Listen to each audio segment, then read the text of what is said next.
Pat, you want to tell a little bit about the new album, man? He's froze, so we're going to back into listening to the song, and we'll react as we go along. Go ahead, man. I'm back.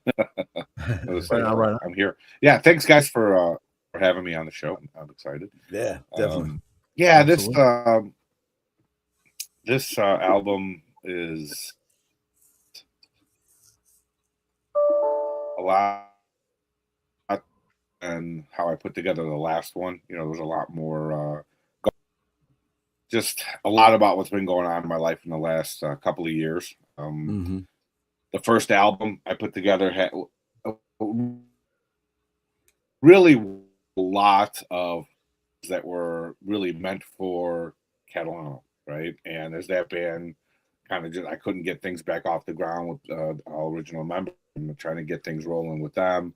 I still had all these tunes, and that's how, just kind of came. Here, I a lot of storytelling, personal real stories that were, things that were really going on in my life. And so this one was really a labor of love. It was a lot to it. Yeah. Yeah, dude, this song in particular, I really, really love. Paper Crowns, yeah, it's killer. This is Crawl. Crawl, yeah. Every word that was spoken is every time I wonder why. What you gonna do with my feelings? Are you gonna fall back to me?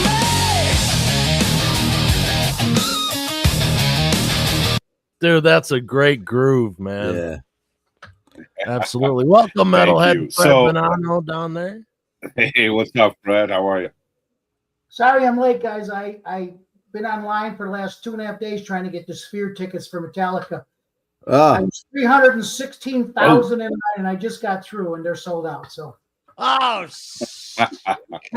It is a pleasure to meet you, dude. I just came in, and as you know how much I freaking love this album. Oh yeah, thank you, great.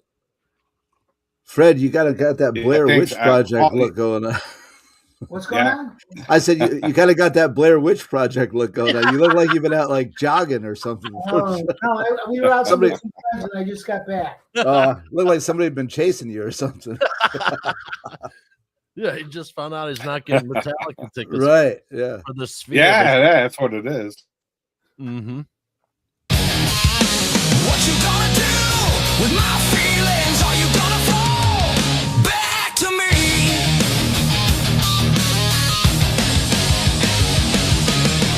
Every joy that was taken and every pill that you swallowed is everything that made it better and everything that makes it hollow. What you gonna do with my feelings? Are you gonna fall back to me?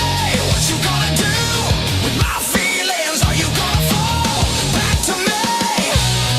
What did I have to say? What did I have to do? And what did I have to say to make you realize that nothing's gonna be the same? You wanna crawl to me? Yeah, man. Production value on this is spectacular. Right. It sounds really this really one. good. It helps when your songs kick ass. Too, yeah. Thanks, man. Yeah, I took a lot on this one again. Like I said, Crawl actually is a song that was written back in 2006. And I performed it with another band I was in many moons ago. Although the music was completely different.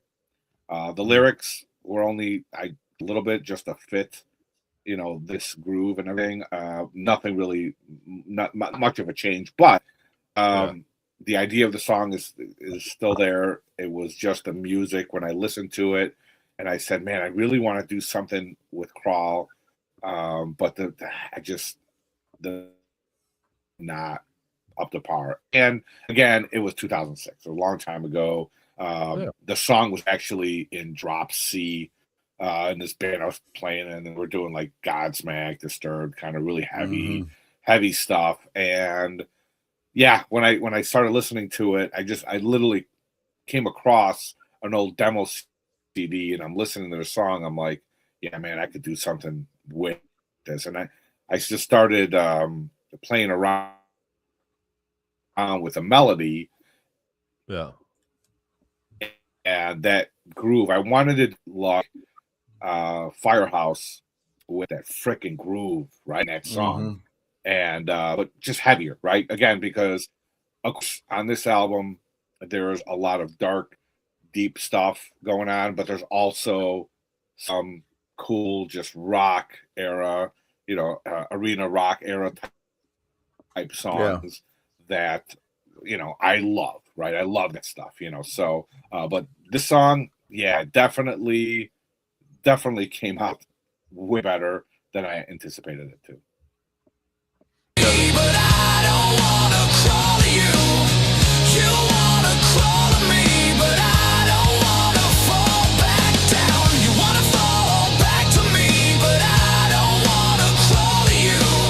You wanna fall back to me, but I don't wanna crawl back down.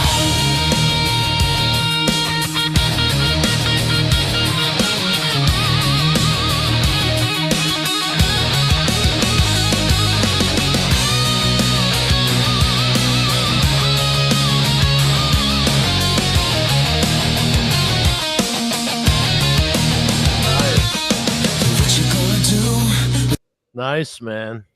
Got that. Yeah, it's simple, but I didn't want to. I wanted the lyrics. I wanted the songs to shine a lot more than musicianship or anything like that. I mean, of course, to me, at the end of the day, any band worth their salt, it's the singer and what's your message, right? The rest of the music, everything else falls into place. As long as you're musicians, you're doing, you know what I mean? But I play to the feeling of the song, the message. So whatever I'm feeling and whatever those lyrics are giving me, I just put that into my guitar solos or my guitar parts, right? To me, that's how I write. Sounds fucking kick ass, dude. Yeah. Pat, are you the lead on every song guitar wise? It's just you? Yeah, I play guitar on all the guitar parts are just me. Multi-layered, obviously. But yes. Right. Right now. My feelings, are you gonna fall back to me? What you gonna do with my feelings? Are you gonna fall back to me?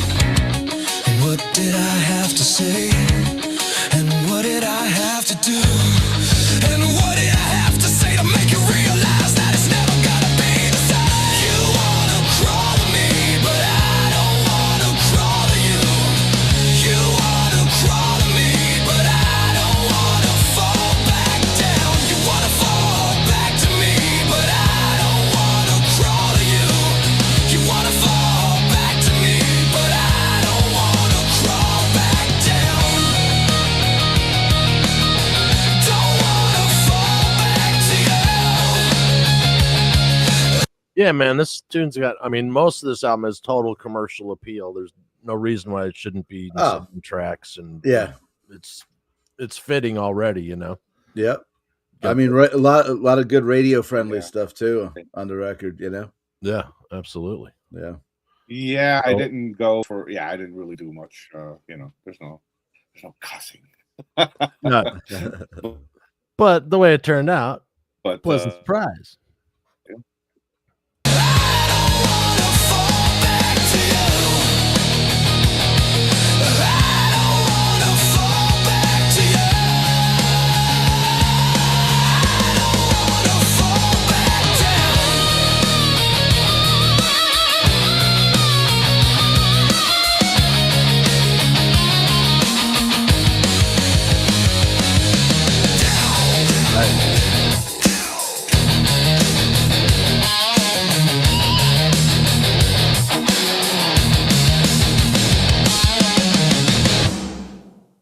Yeah, baby. Fantastic.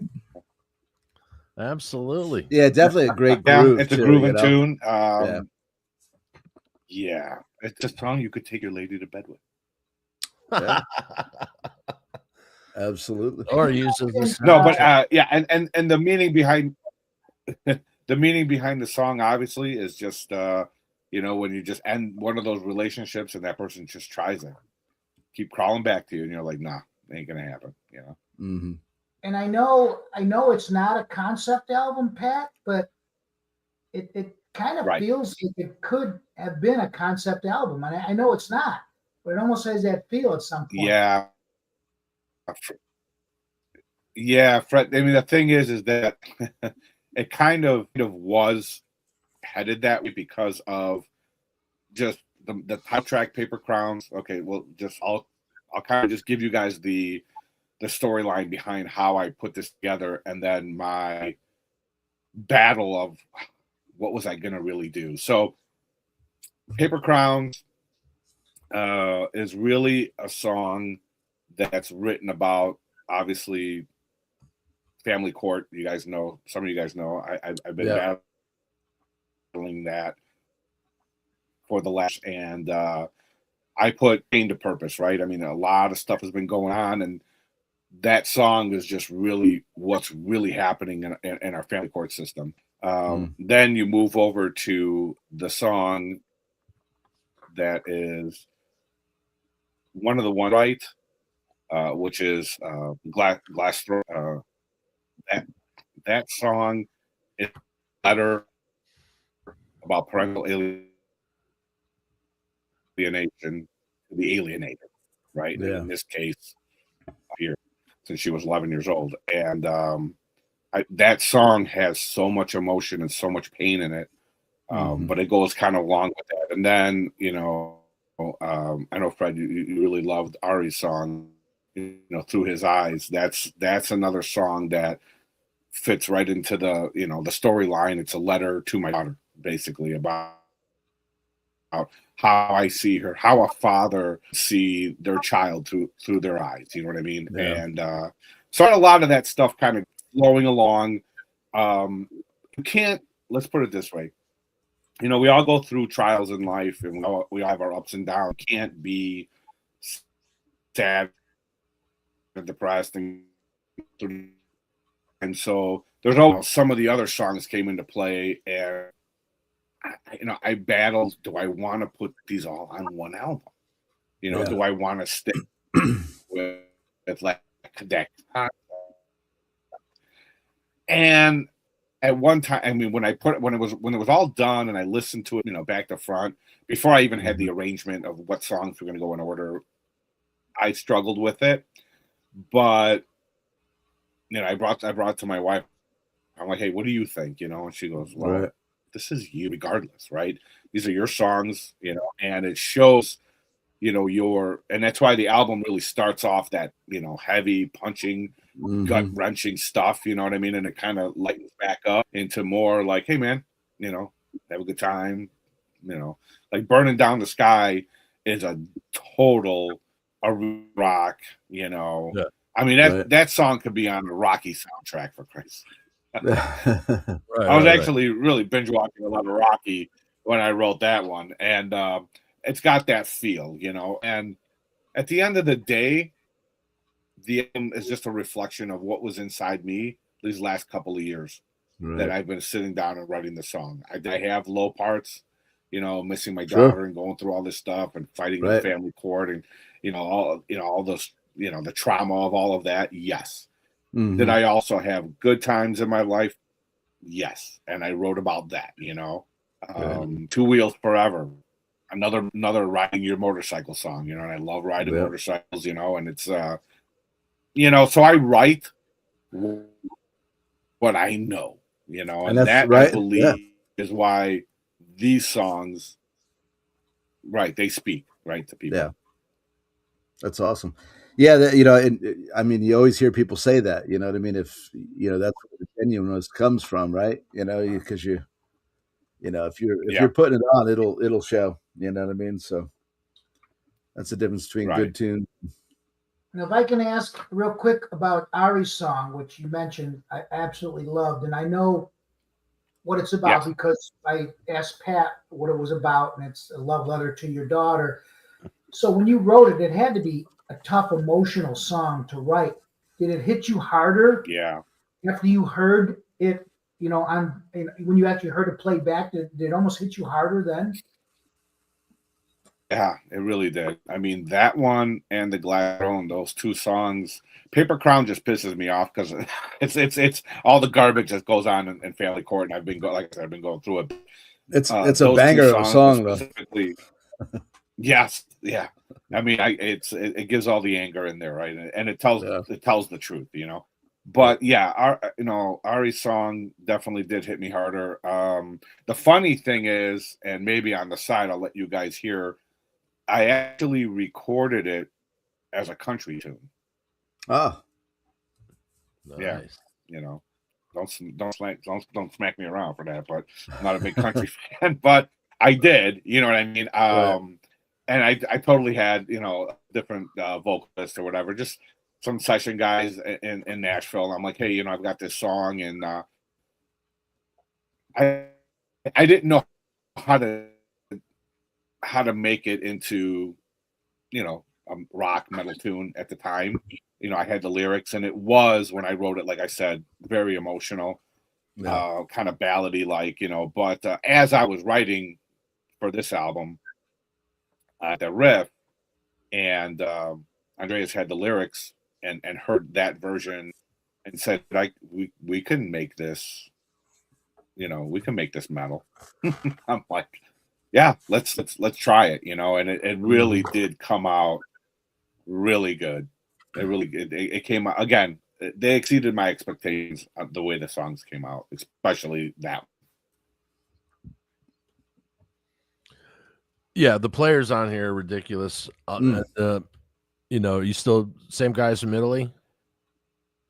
Same guys, Italy and Tennessee. Same guys I used last time on the last album. Nothing's changed. A lot of them are just session guys. They have been in bands, and it's amazing to work with people that really have, their A game on, and it's all about the song. There's no egos. There's no, there's nothing about that. That's why when I really look at this, it's not a band. That's why it's the project. I just call it the project. Right. And again, a lot of this stuff was all meant for my original band, Catalano, which we couldn't get back up off the ground, but I had too much shit to say, right? And I didn't want this stuff sitting around. And older I'm getting, one of the side effects from the cancer treatment I had 11 years ago was neuropathy. And I work so hard every day to not let that affect my pain, but I know it's going to eventually. Mm-hmm. So I said, I can't sit on these songs and not, so I have to stamp it in time now. And that's what I'm trying to do. I'm trying to be what I'm trying to say. Yeah. Beat the clock. Yeah, definitely. Yeah, nice, man. So, but to have people around me, to do is it's outrageous. Like I said, they have the talent, and again, the same way we did the first album was the same way we did this album. Everything was, we're on Skype and writing, here, sending files back and forth and doing things like that. That's outrageous. It's amazing. But the only thing, and I know people tell me all the time, people tell me all the time, you're gonna play this live or that live, whatever. It's like, first of all, I'm really saddened with the music industry right now, especially, for indie bands and stuff. Nobody wants to hear original music. We'll see, bands like, Night Ranger and all these guys come to town, right, Fred? And they have bands opening for them. And it's almost impossible to get, an original band, all original new band out there to play. Nobody knows the material. Nobody really, So that's a hurt. So when I started doing this stuff, I'm like, you know what? I don't care about live. I'm the art is just the song I'm trying to put together. Right, so I do overindulge in overdub a lot of different guitar parts and stuff like that. Guitar wankery. I would like or guitar wankery. Yeah, it's guitar wankery. Yes, which we love. It is, right? I totally love when it. I too. do it. And there's a whole hour and a half of Pat and Jason talking about guitar wankery on the Beard Speaks podcast. Mm-hmm. Absolutely, there is. Yeah, guitar wankery. That's the fun part, you know, and it gives me the opportunity, you know. I add acoustic guitar into a lot of the mix. Even sometimes you don't hear it; it's back there. You know, you really have to listen for it, but it adds to the ambiance. There's riffs that are played with two different guitar parts that create the riff. You know, so if you try to play the riff by itself, you need the other guitar player to, you know what I mean? Right. So I get a little creative with that, but again, I didn't have the vision of how am I going to present this? I didn't care about that. All I cared about was this is the song, and what is going to really make this message come across musically, you know, and really complement the lyrics, right? Because for me, again, that's main stage for me. It's the lyrics and the intros. Yeah. Nice. Totally. All right. Yeah. Go ahead, Jason. Oh no, that's I was just did you find yourself leaning towards like guitar rig wise? Did you sort of lean on one combination heavier than others, or were you switching around and you know, using different guitars or amps and stuff like that? Or guitars on this one, I did that.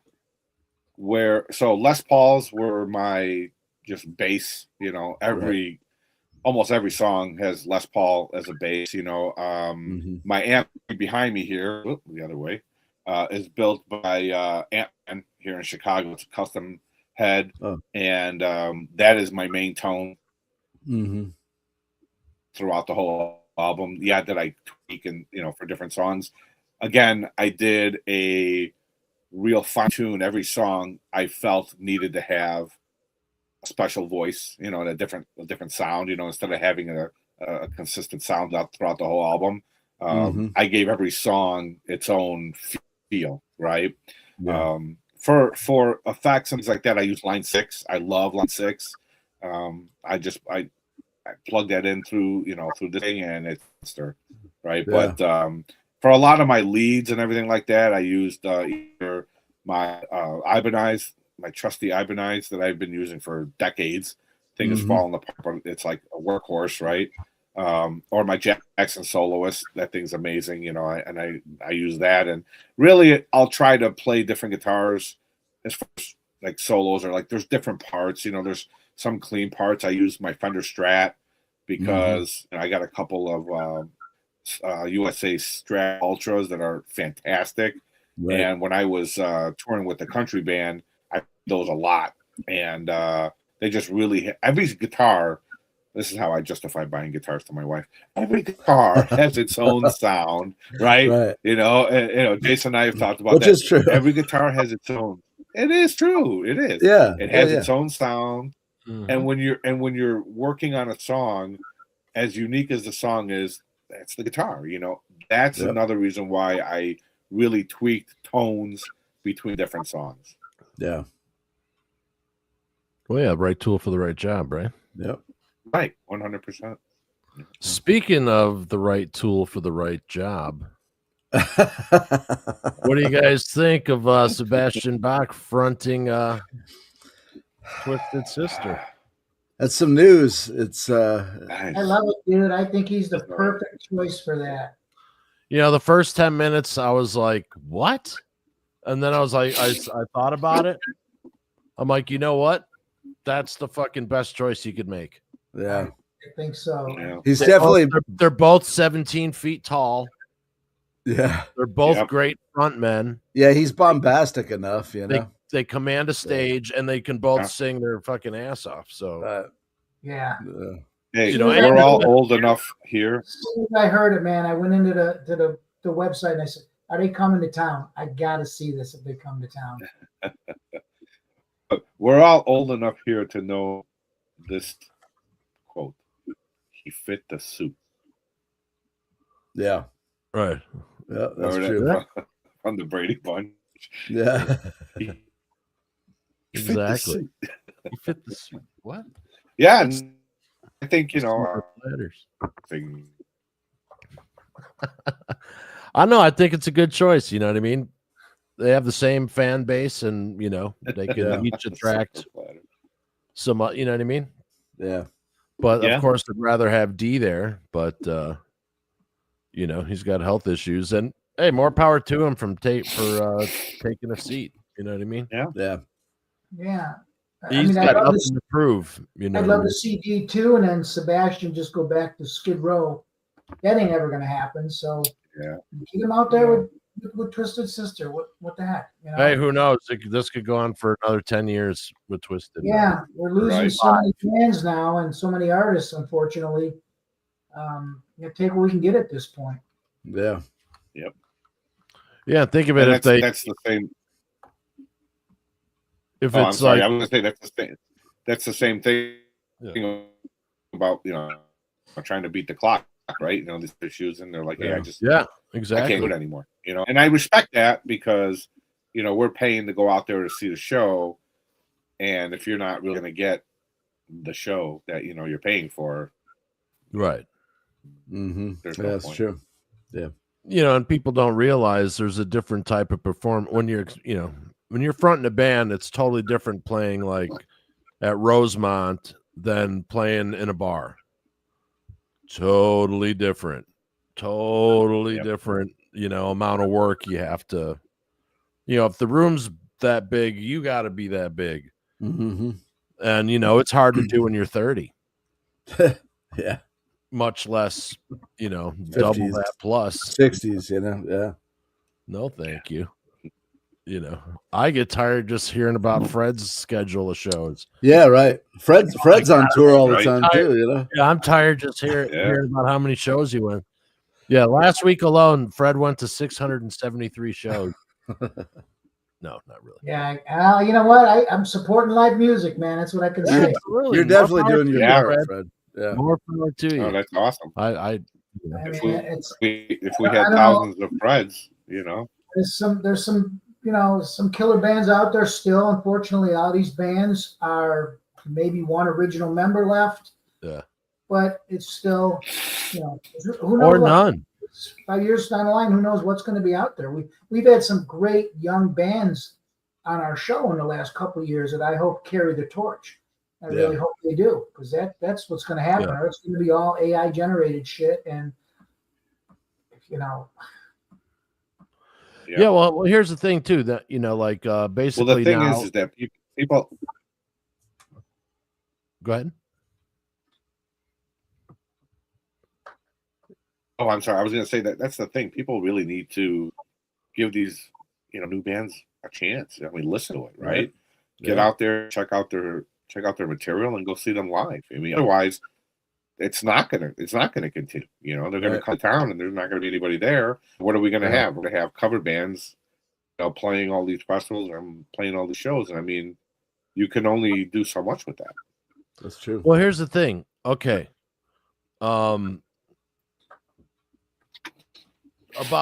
So a band is an organization. If you're in the music business, it's an entity. So therefore, it doesn't matter really who's playing in that entity, because it's the entity. So like when people go and they go to the orchestra hall, they're not, that's not Mozart. There's no original members. You know what I mean? No, they're there to listen to the music. To Mozart. Yeah. Right. So I was having this conversation with Jeff Pilson, and I'm like, it's, maybe we need to call them standards instead of cover band. You know what I mean? Because they're rock and roll standards. Back in the day, jazz standards, everyone, if you were in a jazz band, you played those standards and plus. Yeah. If you're in a blues band, you played blues standards and da-da. But Yeah. there's this weird thing when it comes to rock, especially from musicians, that they're cover bands. And I just, they sneer about it. yeah, I think it's funny. Yeah. Yeah. You know what I mean? Because really, if you want to be a working musician, you have to go where the work is. Yeah. If you want to make a living. Yeah. Today, I mean, like today, you know what I mean? I see Yeah. your point. And it's shifted. It's shifted that way, right? And I have no,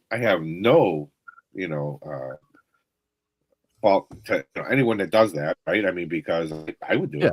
I have none, right? I've gone out and played, guitar in cover bands. I've done it, and I enjoy playing. I enjoy playing that stuff too. Right, just like the best band name ever, Molly Hatchet. No original members, but they're out there playing. Yeah, but it's the entity Molly Hatchet. Man, I'd kill to be in a cover band right now. Oh my God, I'd love to be in Molly Hatchet, or whatever. But is that the way of the future? Because good music's going to continue on. Yeah, you know what I mean. Right. Live music, and hopefully, we don't know, that could change too. Yeah, with AI too. Like, that's the whole other. Yeah, at the end of 2026, the CEO of Spotify said that 90% of all music on their platform will be AI generated. You know what's weird? It's disgusting. So, Mara sent me a song a couple weeks ago, and it was a huh? No, I just did the Mark of the Beast AI. yeah. Well, so it was supposedly like a Chris Stapleton tune, but I got, and it was a great tune, right? We were like, man, this is a great song. And so I got on like Apple Music, and I'm going through his discography looking for this thing. Doesn't exist. And I'm like, wait a minute.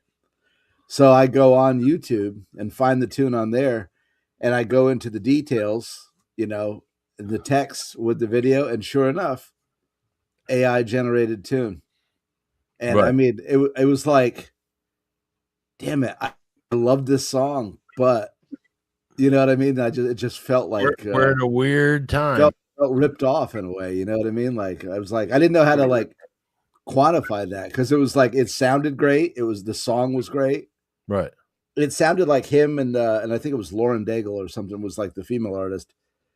But then, you find out that it was just what it was. And it was like, it was just a weird place to be, Oh yeah, they had that. We did a show about the number one on the Billboard charts. Yeah, I generated.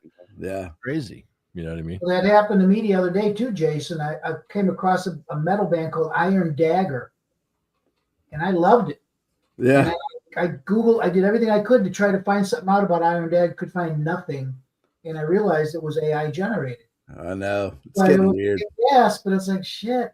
You feel violated when that happens. You do, yeah. It's like it's a weird feeling. You're like, I found this great new band, and it's not. It's studio. Yeah. It's a hard drive. Yeah, weird. Weird times. The nose. Well, technology is moving into this direction. I mean, yeah, it's hard to look at.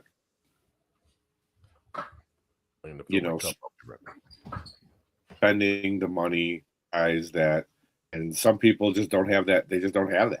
Yes. But to turn to that is a little. It's a little weird, But but we look at it that way because we're musicians, right? We love music. We play music. We've been writing music.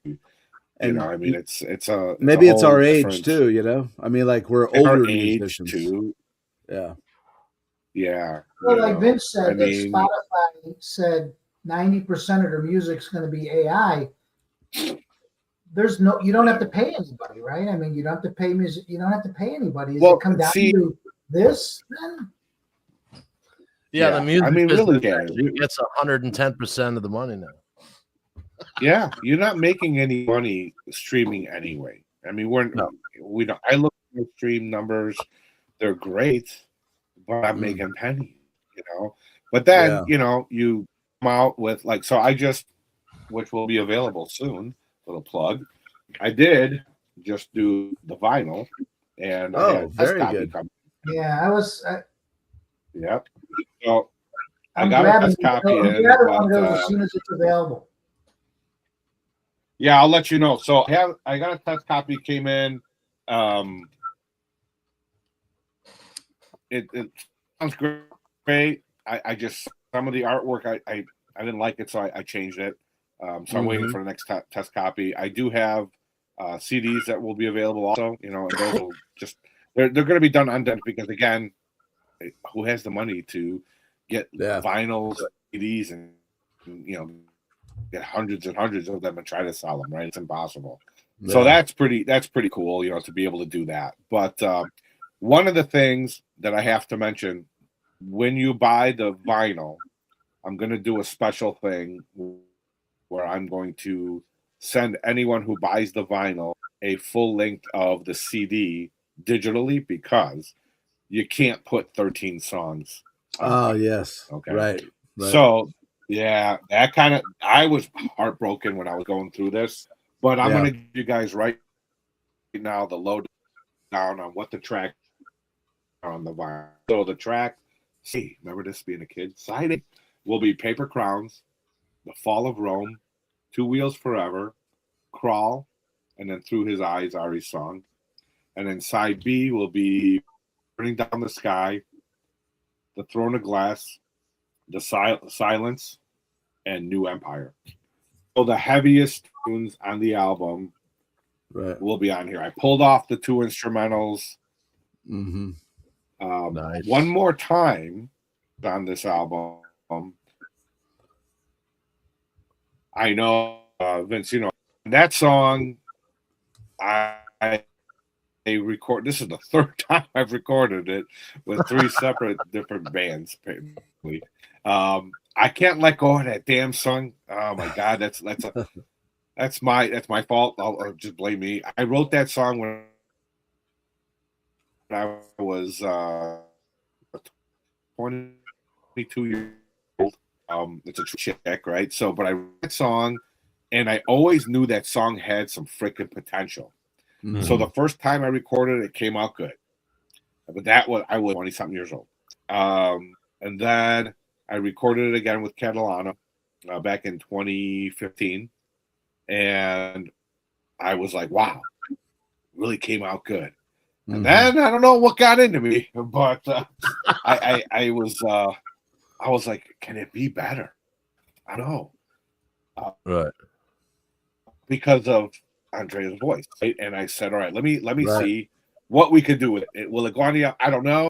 And when I finished it, I sent it to Anthony, who builds my amps, and he's always loved that song. He's always said, Pat, that's the song. I'm like, okay. And so I sent him the new version, and he's like, dude, throw away everything else you ever did. He goes, that's it. And I was like, you know what, man? Yeah, it really does. I'm going to put it on the album. So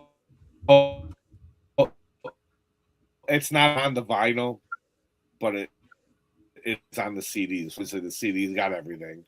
But, you know, you'll be able to pick up the vinyl. I should have links up on my Facebook page for the vinyls by the end of March, I'm hoping. I'm getting my last copy of it probably in the next week or two, so I can just kind of sign off on the artwork, everything the way I want it to look, and then, you know. Right on. Fred, tell the people where you can find your review of the. You go to www.metal-temple.com and then just go under reviews, and it should be right there on the front page because it was just published the other day. But if not, under search, just hit the Pat Catalano Project and it'll come right up. And it deserves, the album deserves a listen to.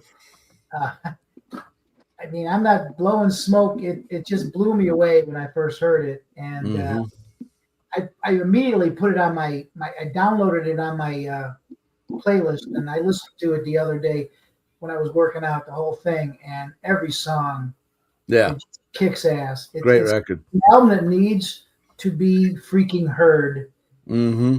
And my first thought when I heard it, and I hope it's not an insult because it's not, was a heavy Daughtry. And I love Daughtry. And I just think you guys just came across as even a heavier Daughtry. And it rocked. I love you. I love your vocalist, man. I don't know anything about him. But Yeah, that vocalist is solid as hell. now he's from Italy, is that correct? Yes, correct, right. Man, he is. Yeah, it's the pipes. Yeah, I mean, I think a lot of it is the right material, right? And the ability to sing for the song, not anything else, right? Again, my main point always putting bands together, it's the vocalist. It's number one for me, okay?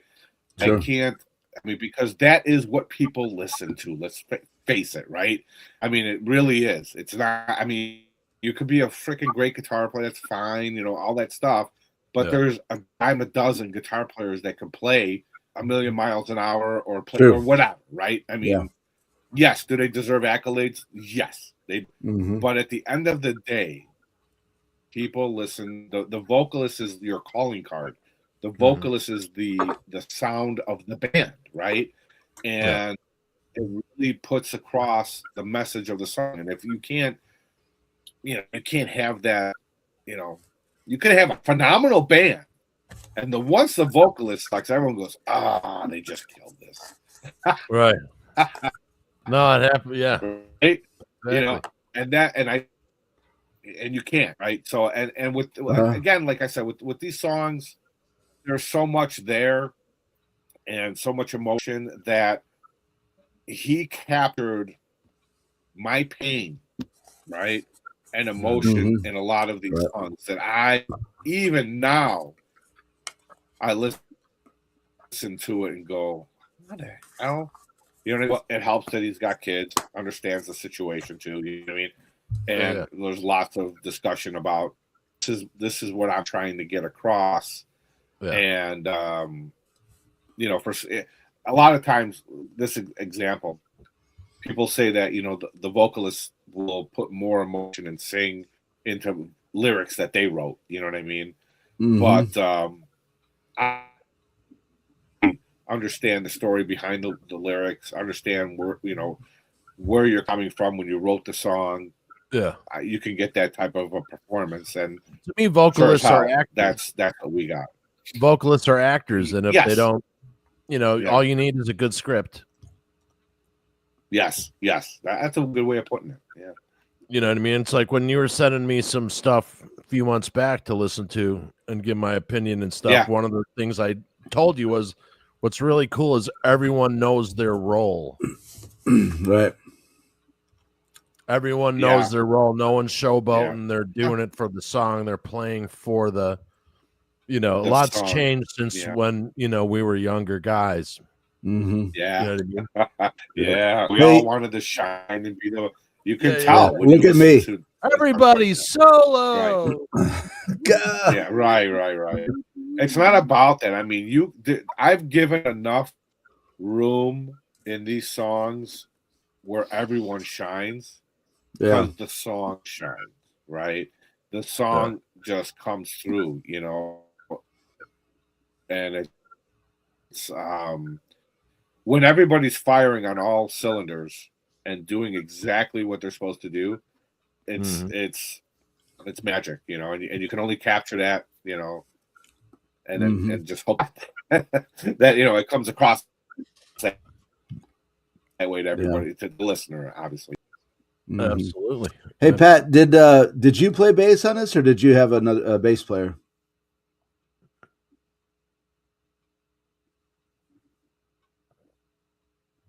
I think he froze. He froze on me. Look, he answered a question. There I am. Yes, I did. I'm back. Okay. So I had a bass player. Okay. Yeah, so Tom, a bass player, he plays bass and keyboards. I also have another Sal. He plays keys all. split up on different tunes. You know, it's Mhm. nice to have just a little bit of variety there. The keyboards are not so prevalent, you know, and in your Mhm. face, but they're back there, they're in there. It's the bass, you know, it's Yeah. Filling even things if it's in. like haunting chord back, you know, behind the guitar. Yeah. It's again, it's not showboating or Mhm. anything like that. It's just everything is played with emotion Right. for the message of the song. Like if you go to Yeah, it doesn't do Midnight on Overdrive. what I call European metal bullshit. I knew it. I knew it. I knew you were waiting, Jason. Because I sometimes the was. keyboards are like just like Yeah, yeah. so overpowered. Like that's just like, you know, having a great song and then the singer starts and it's just like, oh, whoa. Yeah. And you gotta That's what I'm have saying, right. the keyboard stand rocking back and forth like Hey, this. but he's a great producer. Right. Yeah. It's got to be about that, you know. Again, like I said, you know, like one of the songs that I wrote was with the very last one was Midnight on Overdrive, which is all about take a time machine back when we were 20 and just staying out all night partying, cranking the amps and playing. You know, I even did like, Right. you know, Cheese guitar solo that really fit that song. You know what I mean? Nice. But it's cool because it's the message. The song is just a party tune, and that is something that like you don't need to have like all this over the top shit. It's written, you know. Yeah. Even like when you listen to Andrea's vocals, I said go really like, you know, get these like goofy high notes and just do, you know what I mean, just make it fun. Yeah. And you know, I'm like, so you know your place, like Vince, like you said, you know, everyone know their place in every song that we did. It's like, hey, this is how this song, you know, my vision of how it should be perceived, you know, and let's try a couple different takes of different things. Send me, you know, give me some ideas, and that's where I would sit down and go, okay, this is cool, but you know, this is a campy, cheesy rock tune, right? Just do that. Yeah. And it came across that way, and I listen to it now, and it's people love fun, that. you know, yeah, you know, I mean, like I said, it's again, I couldn't be, you know, sad, depressed all the time. The album have some moments where it's like, hey, okay, this is cool, and this kind of reminisces back to, you know, the 80s, but with more of a modern sound to it, right? Right. More of a flair. And Midnight on Overdrive is a cheesy, simple riff that I would come up with just screwing around. And okay, you know, I could make this into something. And from playing, you know, in this country cover band, I was doing like outlaw country stuff. Mm-hmm. The songs got that country rock metal vibe. Even my son was like, "How the hell did you like mix those genres together?" I mean, I don't know. I just did it, you know what I mean? And it's again, it's just me. It's where I felt at the moment, and that's what I wrote. It's awesome. Nice. Yeah, this week, ladies and gentlemen, all between, we finally rolling out tunages again that me and Jason and Fred and I have done, and just we banked them just in case, you know, something happens. We can continue on. Had a little break there for a couple months. Had to take care of some shite, but plowing ahead next week. Fred and I are interviewing Dazer next week. Yeah. So hopefully I'll talk to you after it. You might be able to make at least half of the interview if it's at 6:30 our time. Yeah, in the evening. So it'd be you're an hour behind me. Yeah. I'm behind you, Jason. We're changing our clocks today. Do you guys change your clocks, Jason? We do, yes. Oh yeah. Rock out with your clock out.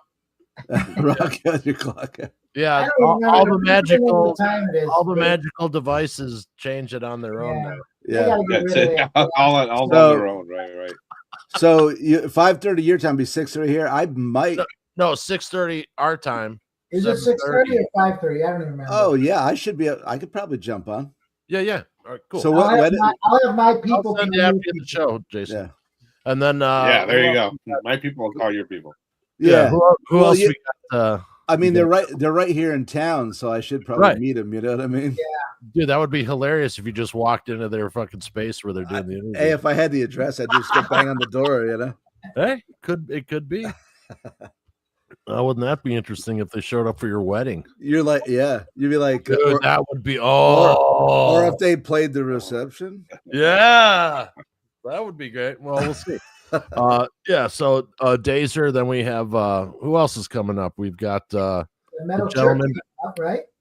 Yep, setting up. Kurt's PR guy reached out to me, so we'll be having the guys from Metal Church on. Who Metal Church. don't know. Hopefully, Nice. Dave can make it as well that day, but we'll see. Yeah. Kurt, really cool guy from Metal Awesome Church, guy. and Awesome. fantastic Yeah. guy. Yeah. And he's a I'm friend of the hoping show. to confirm Andy Parker from UFO, the original drummer. Hopefully, we've got a new project out called the UFO Experience. So they're out on the road. So hoping to get him on. Yeah, and then eventually, probably get our boys from Wings of Steel back on because they finally rescheduled the Sabotage tour. Tour's back up. I saw the other day. Yeah. Not till September, but Vince and I will be there in the front row when they finally get to Chicago in November. oh yeah, and then of course I'll finally be doing my interview with tattoo legend Ray Youngman, and I'm reaching out to hopefully you can get Jason Becker on because he's got a new album out, and I would love to do have an Jason Becker's got a new record out. Yeah. Wow. Yeah. So that should be interesting. And then we got a lot of other people lining up, tour season starting. I still got my call into Taylor Swift. She refuses to call me back. Fingers crossed on that one. Keep trying, Fred. Keep She skipped me on the wedding, but if I can get her on the interview, I'll be happy. Pat, what's going on with the podcast, man? The Beard Speaks podcast, ladies and gentlemen. Yeah, no, I doing really good. I was doing a lot of traveling earlier this year, so I did my episode of the year, and then I was traveling, and then got back. I wanted to ask you something. Are you wearing part of a ship on your arm? Yeah. It looks like you're wearing part of a maritime instrument or something on your arm. Your watch. On my arm? Yeah, your watch. Show the watch. Look at that thing. It's fucking part of the ship. Wow. It's the wheel. You can make 6 cruise missiles out of that, 3 airplanes, a stovetop cooking device, and a microwave. That's a personal defense. Cool. It's got skulls on it. Yeah, it's pretty cool. Cool. Wow. That's like something out of the future. I'm in the watch. I like watching. He walks like this. It's cool. It's not digital. I'm not into these digital. What time is it? I'm not into these watching. Like, cool. Hey, Pat, those Casio watches. Dude. The digital. Remember the digital Casios? Oh, that was the thing, man. Yeah. Where'd you get them? I got it at Jewel. Hey, remember it had a calculator on it too? You could like. Oh, if you were fancy. And I am fancy. That was like having the pen with 4 colors on it, you know? Yeah. Oh, yeah. I had those, man. Yeah. And my Trapper Keeper. Nice. Remember Planes, Trains, and Automobiles? John Candy was trying to get that power. He goes, I have a Casio.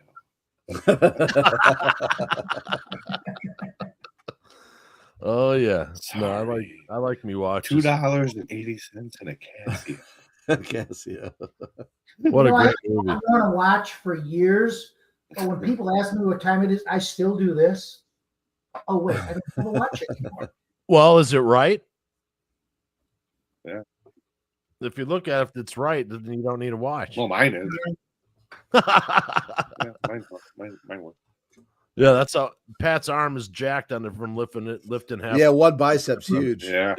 That's how I get my workout in. Yeah. You know, it's weird. The round watches, I can't wear a round watch very often because it digs into my hand. It makes sense why. Sometimes. Remember when we were growing up, a lot of dudes wore them upside down. Yeah, like that. Yeah. That's why, because it would jam into their. Yeah. You know, and Timex did not make square watches. I would wear and Vince.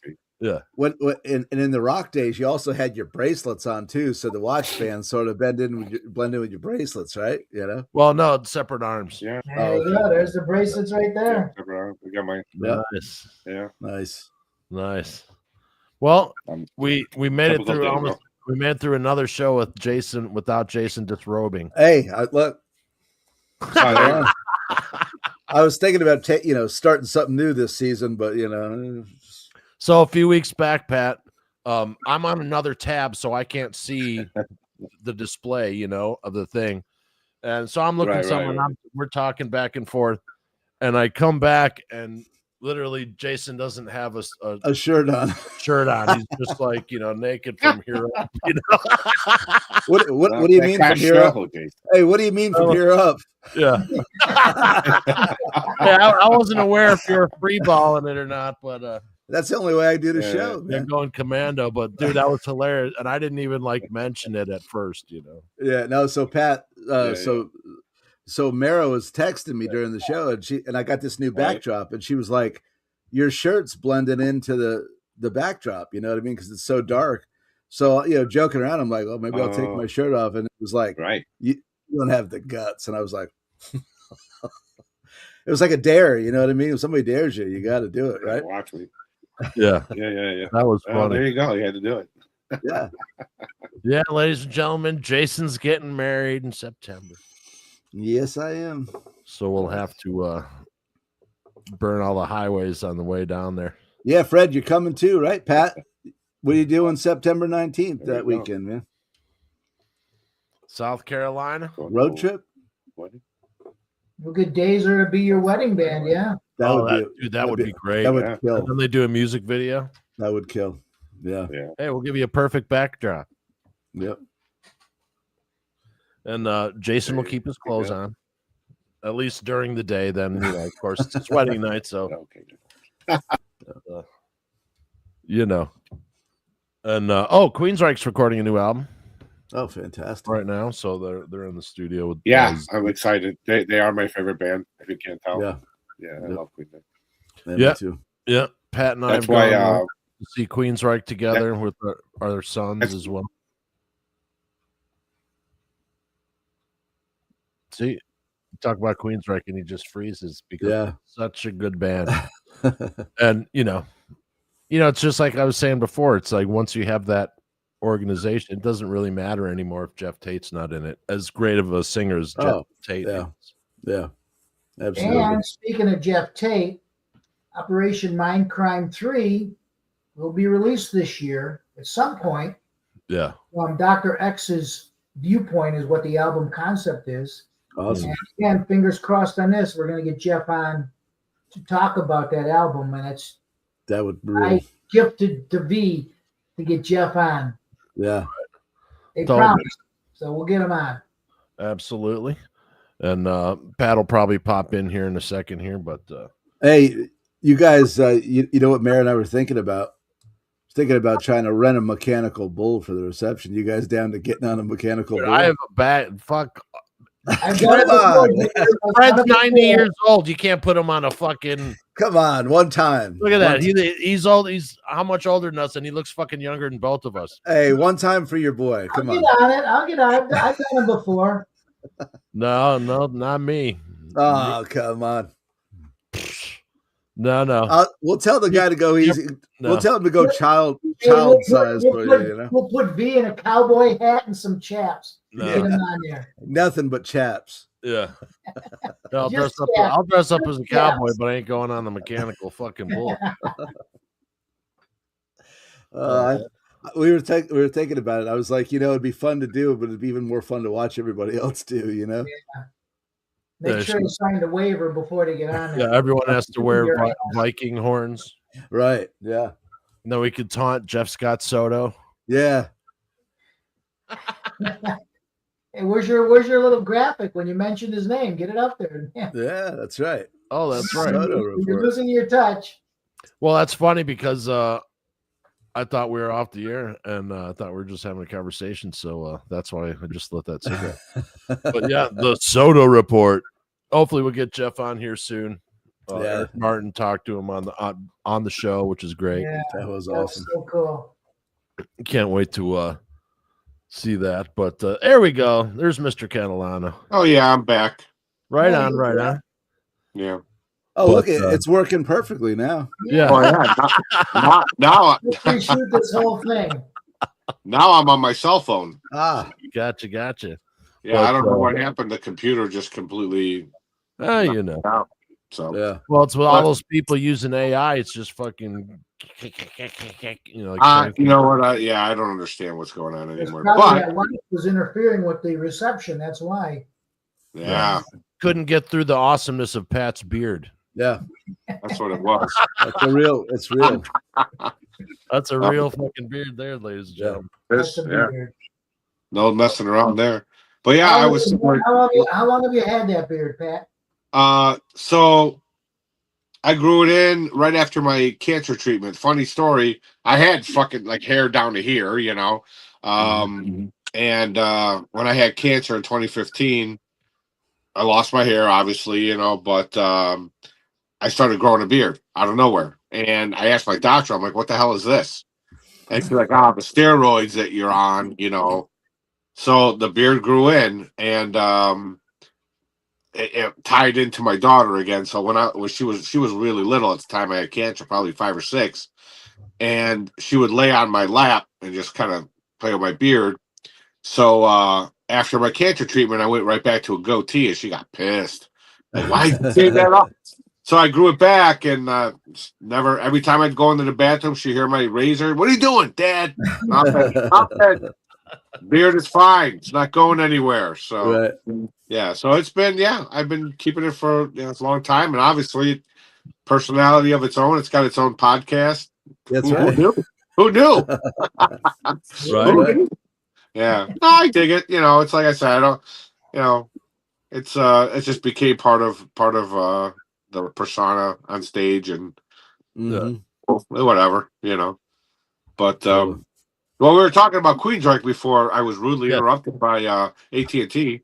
But I was going to say, you know, my nod to Queensryche is the song "The New Empire" on that closes out my album. So if you listen to that, it's kind of like a nod to my favorite band in the world. Speaking of Queensryche attendees, there he is.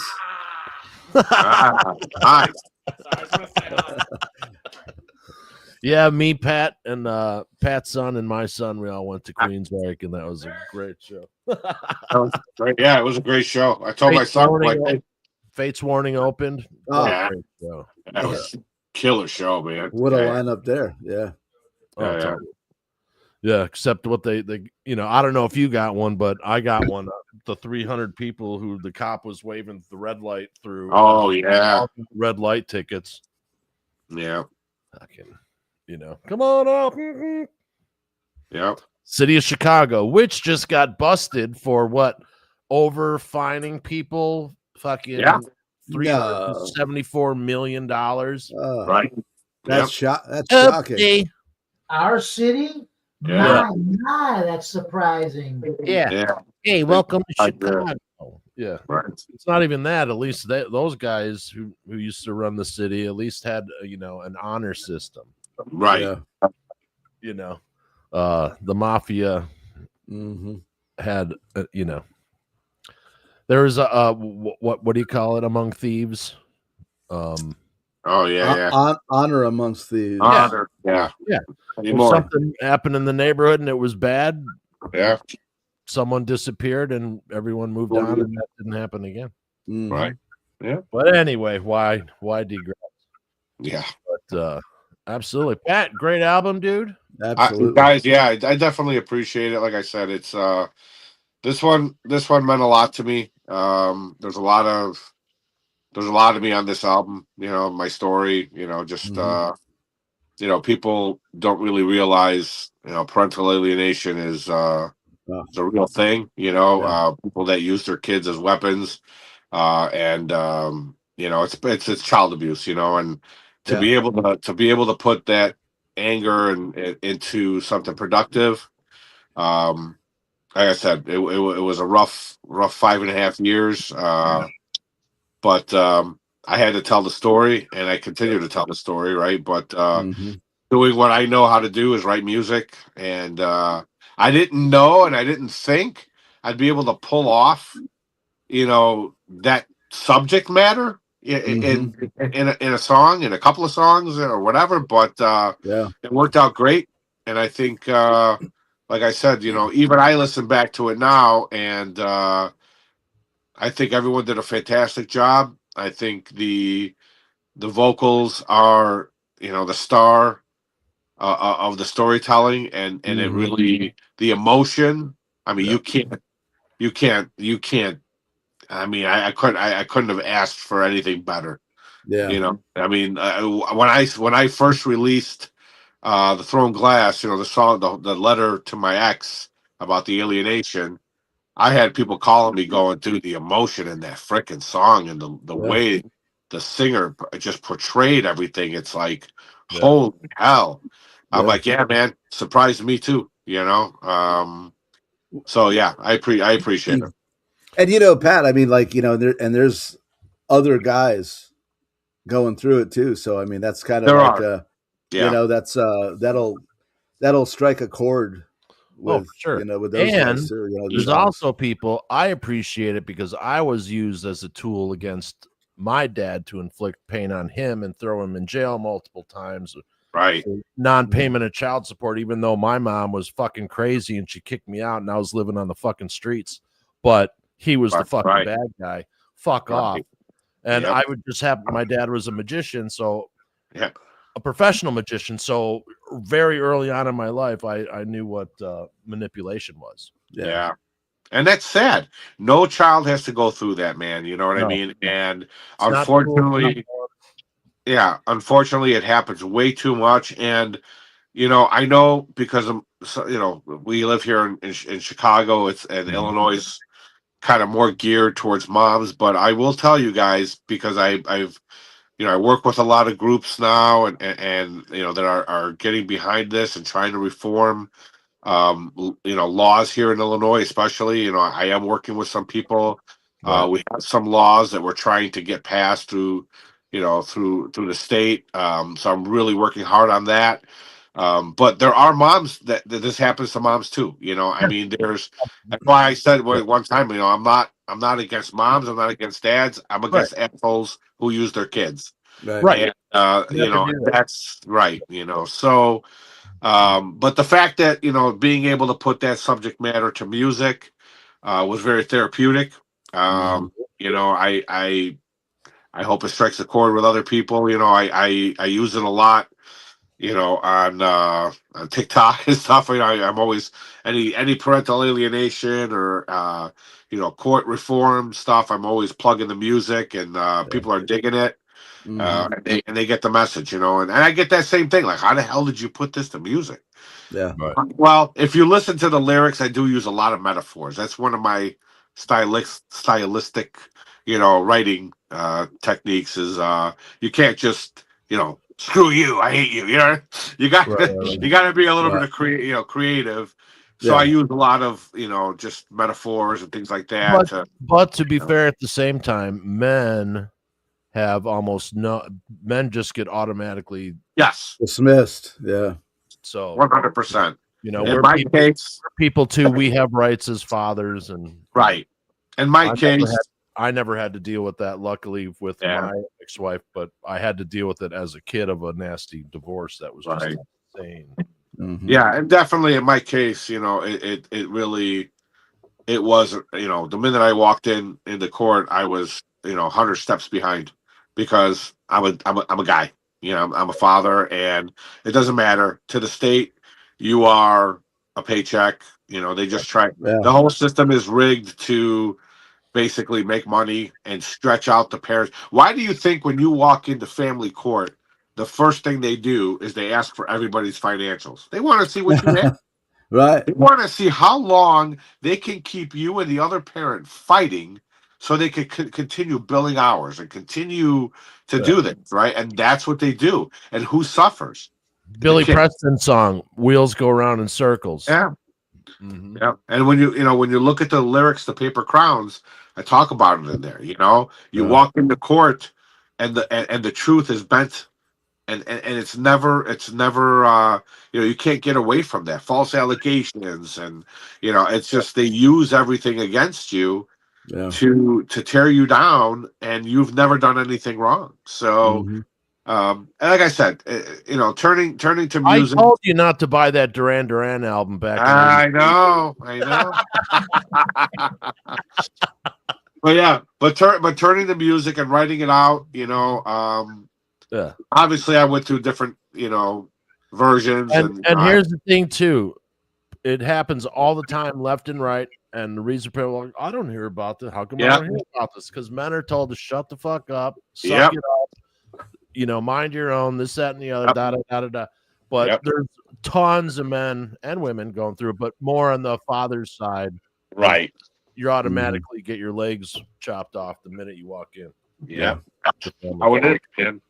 Yeah. So, again, Paper Crowns, it could have been a concept album, but again, that would have been a really sad album. So I had, it's I guess, at the end of the day, it's really the story of my life the last, several years, that my highs and lows and things like that. And, things I seeked out to really try to find myself. And I think I really did in a lot of these songs. So if it brings joy to people, and opens people's eyes to, what's happening out there, that's awesome. I did my job.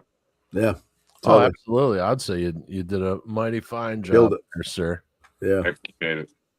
Absolutely. All right, ladies and gentlemen, Pat Catalano from the Pat Catalano Project and the Beard Speaks podcast. Metalhead Fred's review is on metal-temple.com. Check it out. And Pat, I'll just say this. Very few albums have come across that I've heard in the last 5 years that just literally grabbed me by the balls and go, holy shit. And Paper Crowns is one of those. It, from start to finish, it was an amazing album. And the world needs to know about you, and they will. We'll help them here at Creativity Talking, and we'll spread the word, dude. Appreciate it, man. I appreciate it. Yeah. That album needs to be heard. Absolutely. And speaking of coming across, Jason, any last words for the people? Serendipitous. There. Good one. See you next time. Creativity Talking. Sorry,